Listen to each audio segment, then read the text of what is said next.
केंद्रीय मंत्रिमंडल में मेरे सहयोगी श्रीमान हरदीप सिंह पुरी जी,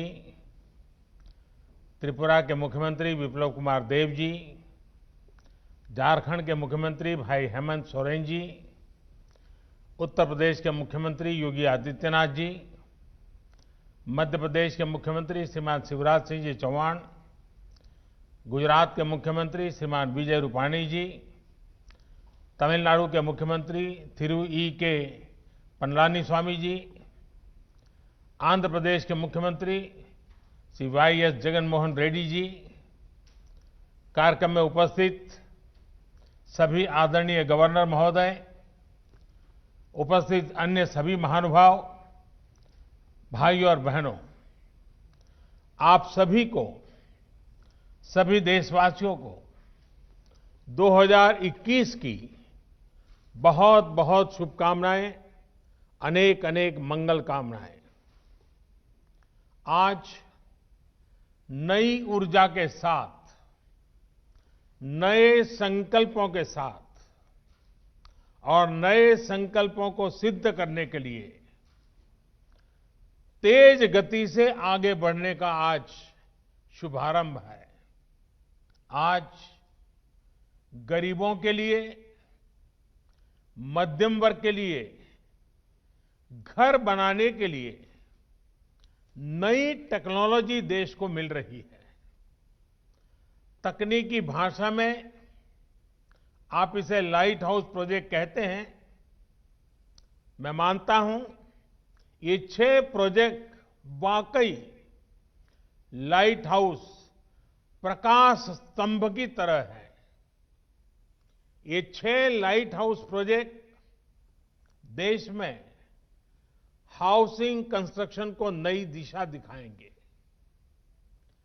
देश के पूर्व, पश्चिम, उत्तर, दक्षिण हर क्षेत्र से राज्यों का इस अभियान में जुटना कोऑपरेटिव फेडरलिज्म की हमारी भावना को और मजबूत कर रहा है। साथियों, ये लाइट हाउस प्रोजेक्ट अब देश के काम करने के तौर तरीकों का भी एक उत्तम उदाहरण है। हमें इसके पीछे जो बड़े विजन को भी समझना होगा। एक समय में आवास योजनाएं केंद्र सरकारों की प्राथमिकता में उतनी नहीं थी जितनी होनी चाहिए। सरकार घर निर्माण की जितनी होनी चाहिए। सरकार घर निर्माण की बारीकियों और क्वालिटी पर नहीं जाती थी। लेकिन हमें पता है, बिना काम के विस्तार में ये जो बदलाव किए गए हैं, अगर ये बदलाव न होते कितना कठिन होता। आज देश ने एक अलग अप्रोच चुनी है, एक अलग मार्ग अपनाया है। साथियों, हमारे यहां ऐसी कई चीजें हैं जो प्रक्रिया में बदलाव किए बिना ऐसे ही निरंतर चलती जाती है, चलता है, होने दो। हाउसिंग से जुड़ा मामला भी बिल्कुल ऐसा ही रहा है। हमने इसको बदलने की ठानी। हमारे देश को बेहतर टेक्नोलॉजी क्यों नहीं मिलनी चाहिए? हमारे गरीब को लंबे समय तक ठीक रहने वाले घर क्यों नहीं मिलने चाहिए? हम जो घर बनाते हैं वो तेजी से पूरे क्यों ना हो? सरकार के मंत्रालयों के लिए ये जरूरी है कि वो बड़े और सुस्त स्ट्रक्चर जैसे ना हो, बल्कि स्टार्टअप की तरह चुस्त भी हो और दुरुस्त भी होने चाहिए। इसके लिए हमने ग्लोबल हाउसिंग टेक्नोलॉजी चैलेंज का आयोजन किया और दुनिया भर की अग्रणी कंपनियों को हिंदुस्तान में निमंत्रित किया। मुझे खुशी है कि दुनिया भर की 50 से ज्यादा इनोवेटिव कंस्ट्रक्शन टेक्नोलॉजी ने इस समारोह में हिस्सा लिया, इस स्पर्धा में हिस्सा लिया। इस ग्लोबल चैलेंज से हमें नई टेक्नोलॉजी को लेकर इनोवेट और इंक्यूबेट करने का स्कोप मिला है। इसी प्रक्रिया के अगले चरण में अब आज से अलग अलग साइट्स पर 6 लाइट हाउस प्रोजेक्ट का काम शुरू हो रहा है। ये लाइट हाउस प्रोजेक्ट्स आधुनिक टेक्नोलॉजी और इनोवेटिव प्रोसेस से बनेंगे। इसमें इंफ्रास्ट्रक्चर का टाइम कम होगा, इसमें कंस्ट्रक्शन का टाइम कम होगा और गरीबों को ज्यादा रेजिलिएंट, अफोर्डेबल और कंफर्टेबल घर तैयार होंगे। जो एक्सपर्ट्स हैं उन्हें तो इसके बारे में पता है, लेकिन देशवासियों को भी इनके बारे में जानना जरूरी है, क्योंकि आज ये टेक्नोलॉजी एक शहर में इस्तेमाल हो रही है, कल को इन्हीं का विस्तार पूरे देश में किया जा सकता है। साथियों, इंदौर में जो घर बन रहे हैं वो उनमें ईंट और गारे की दीवारें नहीं होगी, बल्कि pre fabricated sandwich panel system इसमें इस्तेमाल होगा। राजकोट में टनल के जरिए मोनोलिथिक कंक्रीट कंस्ट्रक्शन इस टेक्नोलॉजी का उपयोग करेंगे। फ्रांस की इस टेक्नोलॉजी से हमें गति भी मिलेगी और घर आपदाओं को झेलने में ज्यादा सक्षम भी बनेगा। चेन्नई में अमेरिका और फिनलैंड की प्री कास्ट कंक्रीट सिस्टम का उपयोग करेंगे, जिससे घर तेजी से भी बनेगा और सस्ता भी होगा। रांची में जर्मनी के 3D कंस्ट्रक्शन सिस्टम से घर बनाएंगे। इसमें हर कमरा अलग से बनेगा और फिर पूरे स्ट्रक्चर को वैसे ही जोड़ा जाएगा जैसे लेगो ब्लॉक्स के खिलौनों को जोड़ते हैं। अगरतला में न्यूजीलैंड की स्टील फ्रेम से जुड़ी टेक्नोलॉजी से घर बनाए जा रहे हैं। जहां भूकंप का खतरा ज्यादा होता है, वहां ऐसे घर बेहतर होते हैं। लखनऊ में कनाडा की टेक्नोलॉजी यूज कर रहे हैं, जिसमें प्लास्टर और पेंट की जरूरत नहीं पड़ेगी और इसमें पहले से तैयार पूरी दीवारों का उपयोग किया जाएगा। इससे घर और तेजी से बनेंगे। हर लोकेशन पर 12 महीनों में 1000 घर बनाए जाएंगे। एक साल में 1000 घर। इसका मतलब ये हुआ कि प्रतिदिन 2.5 से 3 घर बनाने की एवरेज आएगी। एक महीने में करीब करीब 90-100 मकान बनेंगे और साल भर में 1000 मकान बनाने का लक्ष्य है। अगली 26 जनवरी के पहले इस काम में ये सफलता पाने का इरादा है। साथियों, ये प्रोजेक्ट एक प्रकार से इंक्यूबेशन सेंटर्स ही होंगे, जिससे हमारे प्लानर्स, आर्किटेक्ट्स, इंजीनियर्स और स्टूडेंट्स सीख पाएंगे और नई टेक्नोलॉजी एक्सपेरिमेंट कर पाएंगे। मैं देश भर की इस प्रकार की सभी यूनिवर्सिटी से आग्रह करता हूं, सभी इंजीनियरिंग कॉलेज से आग्रह करता हूं कि इस फील्ड में जुड़े हुए आपके प्रोफेसर्स, आपकी फैकल्टीज, आपके स्टूडेंट्स 10-10, 15-15 के ग्रुप बनाएं, एक एक वीक के लिए इन 6 साइट पर रहने के लिए चले जाएं, पूरी तरह उसका अध्ययन करें, वहां की सरकारें भी उनको मदद करें और एक प्रकार से देश भर की हमारी यूनिवर्सिटी के लोग ये जो पायलट प्रोजेक्ट हो रहे हैं, एक प्रकार से इंक्यूबेटर्स हो रहे हैं, वहां जाकर के टेक्नोलॉजी, और मैं ये चाहूंगा कि हमें आंख बंद करके किसी टेक्नोलॉजी को अडॉप्ट करने की जरूरत नहीं है। हम देखें और फिर हमारे देश की जरूरत के हिसाब से, हमारे देश के संसाधनों के हिसाब से, हमारे देश की रिक्वायरमेंट के हिसाब से हम इस टेक्नोलॉजी का शेप बदल सकते हैं क्या, उसकी एक्टिविटी बदल सकते हैं क्या, उसके परफॉर्मेंस लेवल को बदल सकते हैं क्या। मैं पक्का मानता हूं हमारे देश के नौजवान ये देखेंगे, उसमें जरूर वैल्यू एडिशन करेंगे, कुछ नयापन जोड़ेंगे और सचमुच में देश एक नई दिशा में तेज गति से आगे बढ़ेगा।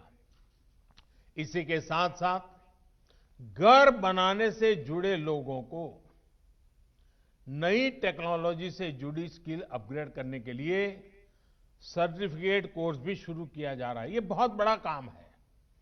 हमने इसके साथ human resource development, skill development, इसको साइमल्टेनियस शुरू किया है। ऑनलाइन आप पढ़ सकते हैं, इस नई टेक्नोलॉजी को समझ सकते हैं, आप एग्जाम दे करके सर्टिफिकेट प्राप्त कर सकते हैं।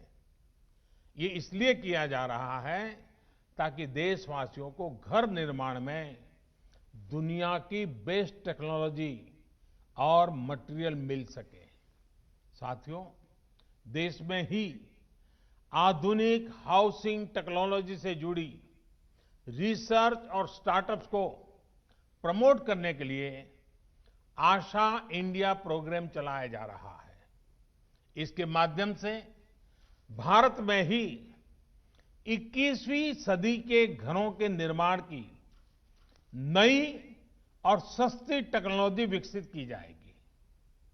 इस अभियान के तहत 5 सर्वश्रेष्ठ तकनीकों को चयन भी किया गया है। अभी मुझे बेहतरीन कंस्ट्रक्शन टेक्नोलॉजी पर आधारित किताब और ऑनलाइन सर्टिफिकेट कोर्स नवरीति, इससे जुड़ी पुस्तकों के विमोचन का भी अवसर मिला। इनसे जुड़ी सभी साथियों को भी इस एक प्रकार से होलिस्टिक अप्रोच के लिए मैं सभी साथियों को बहुत बहुत बधाई देता हूं। साथियों, शहर में रहने वाले गरीब हो या फिर मध्यम वर्ग के, उन सब से और इन सब का एक सबसे बड़ा सपना क्या होता है? हर किसी का सपना होता है अपना घर। किसी को भी पूछिए, उसके मन में होता है भाई ये घर बना ले, बच्चों को जिंदगी अच्छी चली जाएगी। वो घर जिसमें उनकी खुशियां जुड़ी होती हैं, सुख दुख जुड़े होते हैं, बच्चों की परवरिश जुड़ी होती है, मुश्किल के समय एक गारंटी भी जुड़ी होती है कि चलो कुछ नहीं है तो ये अपना घर तो है ही है। लेकिन बीते वर्षों में अपने घर को लेकर लोगों का भरोसा टूटता जा रहा था। जीवन भर की पूंजी लगाकर घर खरीद तो लिया, पैसे तो जमा कर दिए, लेकिन घर कागज पर ही रहता था। घर मिल जाएगा इसका भरोसा नहीं रह गया था। कमाई होने के बावजूद भी अपनी जरूरत भर का घर खरीद पाएंगे, इसका भरोसा भी डगमगा गया था। वजह क्योंकि कीमतें इतनी ज्यादा हो गई थी। एक और भरोसा जो टूट गया था वो ये कि क्या कानून हमारे साथ देगा कि नहीं देगा। अगर बिल्डर के साथ कोई झगड़ा हो गया, मुसीबत आ गई, तो ये भी एक चिंता का विषय था। हाउसिंग सेक्टर की ये स्थिति हो गई थी कि किसी गड़बड़ी की स्थिति में सामान्य व्यक्ति को ये भरोसा ही नहीं था कि कानून उसके साथ खड़ा होगा। और साथियों, इन सब से वो किसी तरह निपटकर आगे बढ़ना भी चाहता था। तो बैंक की ऊंची ब्याज, कर्ज मिलने में होने वाली मुश्किलें उसके और इन सपनों को फिर एक बार नीचे पस्त कर देती थी। आज मुझे संतोष है कि बीते 6 वर्षों में देश में जो कदम उठाए गए हैं उसने एक सामान्य मानवी का, खास करके मेहनतकश मध्यम वर्गीय परिवार का ये भरोसा लौटाया है कि उसका भी अपना घर हो सकता है, अपना मालिकी का घर हो सकता है। अब देश का फोकस है गरीब और मध्यम वर्ग की जरूरतों पर। अब देश ने प्राथमिकता दी है शहर में रहने वाले लोगों की संवेदनाओं को, उनकी भावनाओं को। प्रधानमंत्री आवास योजना के तहत शहरों में बहुत ही कम समय में लाखों घर बनाकर दिए जा चुके हैं। लाखों घरों के निर्माण का काम जारी भी है। साथियों, अगर हम पीएम आवास योजना के तहत बनाए गए लाखों घरों के काम पर नजर डालें तो उसमें इनोवेशन और इम्प्लीमेंटेशन दोनों पर फोकस मिलेगा। पीएम आवास योजना के तहत बनाए गए लाखों घरों के काम पर नजर डालें तो उसमें इनोवेशन और इम्प्लीमेंटेशन दोनों पर फोकस मिलेगा। बिल्डिंग मटेरियल से में स्थानीय जरूरतों और घर के मालिक की अपेक्षाओं के अनुसार इनोवेशन नजर आएगा। घर के साथ साथ दूसरी योजनाओं को भी एक पैकेज के रूप में इससे जोड़ा गया है। इससे जो गरीब को घर मिल रहा है उसमें पानी, बिजली, गैस, ऐसी जो उसकी आवश्यक सुविधाएं हैं, ऐसी अनेक सुविधाएं सुनिश्चित की जा रही हैं। इतना ही नहीं, पारदर्शिता सुनिश्चित करने के लिए हर घर की जियो टैगिंग की जा रही है। जियो टैगिंग के कारण हर चीज का पता चलता है। इसमें भी टेक्नोलॉजी का पूरा इस्तेमाल किया जा रहा है।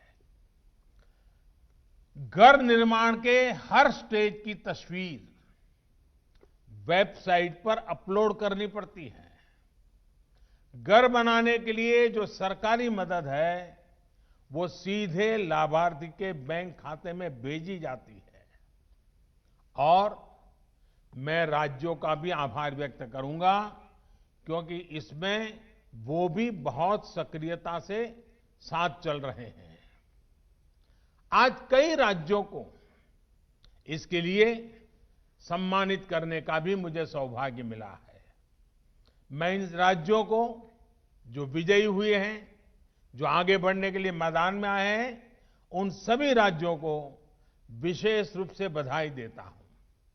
साथियों, सरकार के प्रयासों का बहुत बड़ा लाभ शहरों में रहने वाले मध्यम वर्ग को हो रहा है। मध्यम वर्ग को अपने पहले घर के लिए एक तय राशि के होम लोन पर ब्याज में छूट दी जा रही है। अभी कोरोना संकट के दौरान भी सरकार ने होम लोन पर ब्याज में छूट की विशेष योजना शुरू की। मध्यम वर्ग के साथियों के जो घर बरसों से अधूरे पड़े थे, उनके लिए 25,000 करोड़ रुपए का विशेष फंड भी बनाया गया है। साथियों, इन सारे फैसलों के साथ ही लोगों के पास अब रेरा जैसा कानून की शक्ति भी है। रेरा ने लोगों में ये भरोसा लौटाया है कि जिस प्रोजेक्ट में वो पैसा लगा रहे हैं वो पूरा होगा, उनका घर अब फंसेगा नहीं। आज देश में लगभग 60,000 रियल एस्टेट प्रोजेक्ट्स रेरा के तहत रजिस्टर्ड है। इस कानून के तहत हजारों शिकायतों का निपटारा किया जा चुका है, यानी हजारों परिवारों को उनका घर मिलने में मदद मिली है। साथियों, हाउसिंग फॉर ऑल यानी सबके लिए घर, इस लक्ष्य की प्राप्ति के लिए जो चौतरफा काम किया जा रहा है वो करोड़ों गरीबों और मध्यम वर्ग परिवारों के जीवन में बड़े परिवर्तन ला रहा है। ये घर गरीबों के आत्मविश्वास को बढ़ा रहे हैं। ये घर देश के युवाओं के सामर्थ्य को बढ़ा रहे हैं।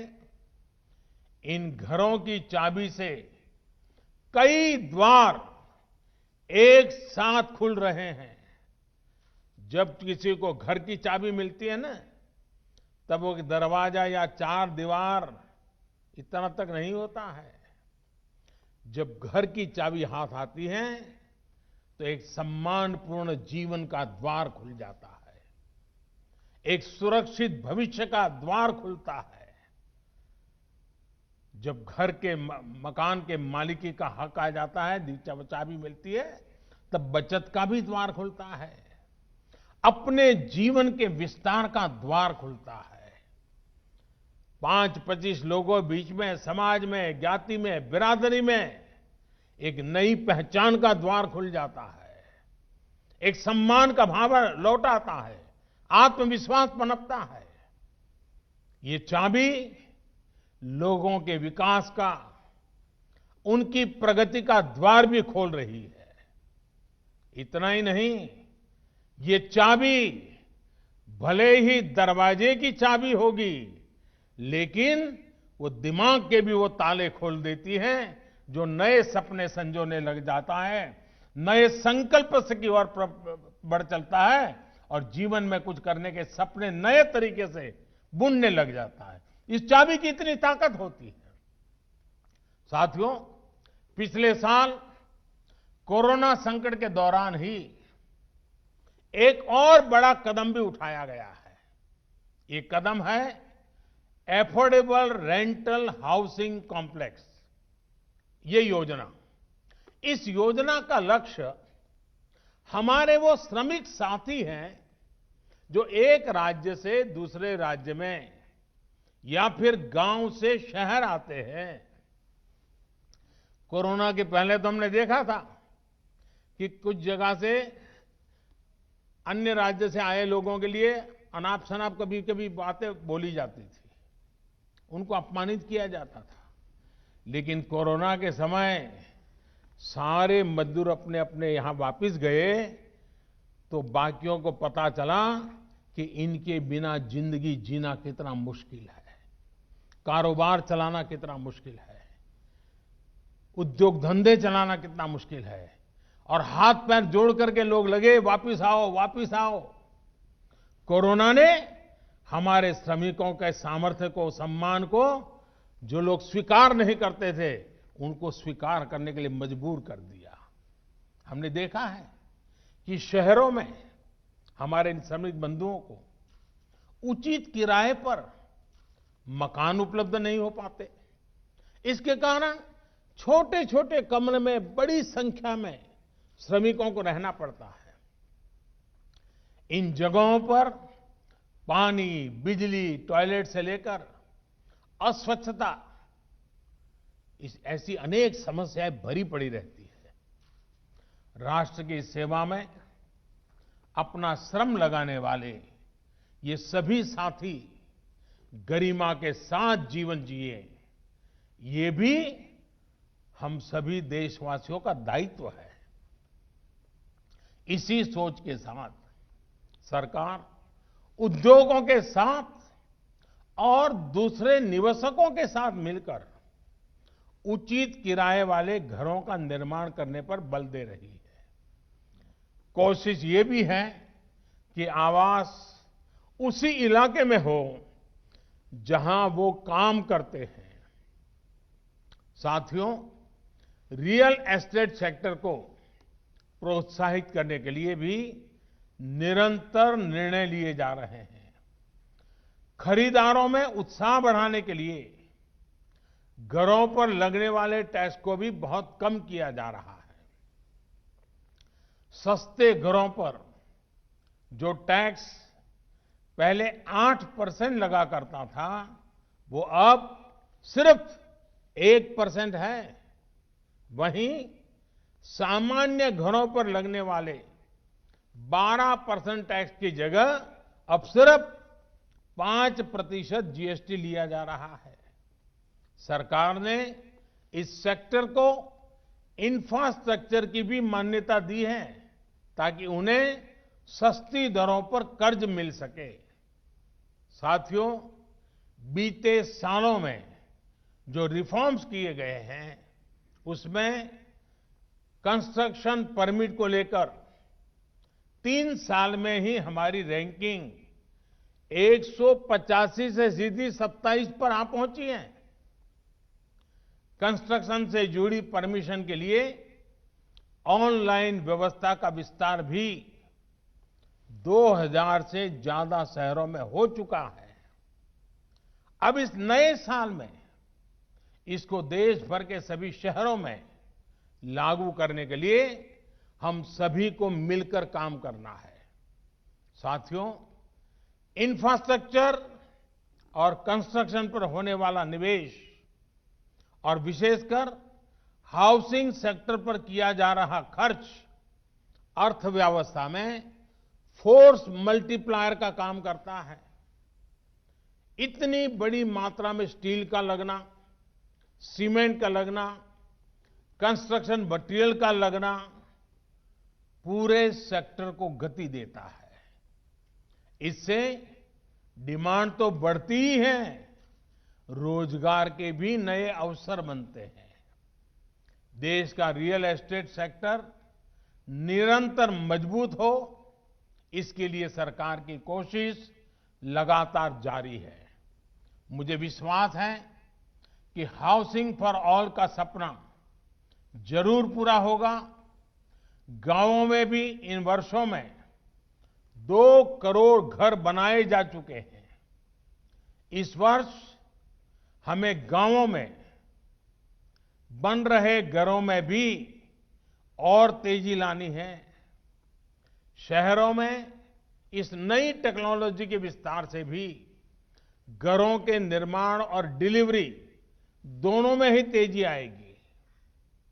अपने देश को तेज गति से आगे बढ़ाने के लिए हम सभी को तेज गति से चलना ही होगा, मिलकर के चलना होगा, निर्धारित दिशा में चलना होगा। लक्ष्य को ओझल होने देना नहीं है और चलते रहना है। और इसके लिए तेज गति से फैसले भी लेने ही होंगे। इसी संकल्प के साथ मैं आज आप सबको इस 6 लाइट हाउस, एक प्रकार से हमारे नई पीढ़ी को, हमारे टेक्नोलॉजी और इंजीनियरिंग के विद्यार्थियों के लिए ये सबसे ज्यादा उपयोगी हो, ये मेरा इच्छा रहेगी। मैं चाहूंगा सभी यूनिवर्सिटीज को, मैं चाहूंगा सभी कॉलेजेस को, इस प्रकार के जो महत्वपूर्ण प्रोजेक्ट होते हैं उसका अध्ययन करना चाहिए, जाकर के देखना चाहिए कि कैसे हो रहा है, कि टेक्नोलॉजी का उपयोग कैसे होता है, हिसाब किताब कैसे लगाया जाता है। ये अपने आप में शिक्षा का बहुत बड़ा एक दायरा बन जाएगा। और इसलिए मैं देश के सभी युवा इंजीनियरों को, टेक्नीशियनों को विशेष रूप से निमंत्रण देता हूं। इस लाइट हाउस से जितनी लाइट वो ले सकते हैं ले, और अपनी लाइट जितनी उसमें डाल सकते हैं डालें। अपने दिमाग की लाइट जितनी लगा सकते हैं लगाएं। आप सबको इस नव वर्ष की बहुत बहुत शुभकामनाएं। इस 6 लाइट हाउस के लिए बहुत बहुत शुभकामनाएं। बहुत बहुत धन्यवाद। नमस्कार, मैं हूं मानक गुप्ता। अगर आपको हमारा ये वीडियो पसंद आया हो तो इसे लाइक और शेयर जरूर करें और हां, हमें सब्सक्राइब और फॉलो करना ना भूलें ताकि आप देश और दुनिया की कोई खबर मिस ना करें। तो जुड़े रहिए हमारे साथ और देखते रहिए न्यूज़ 24।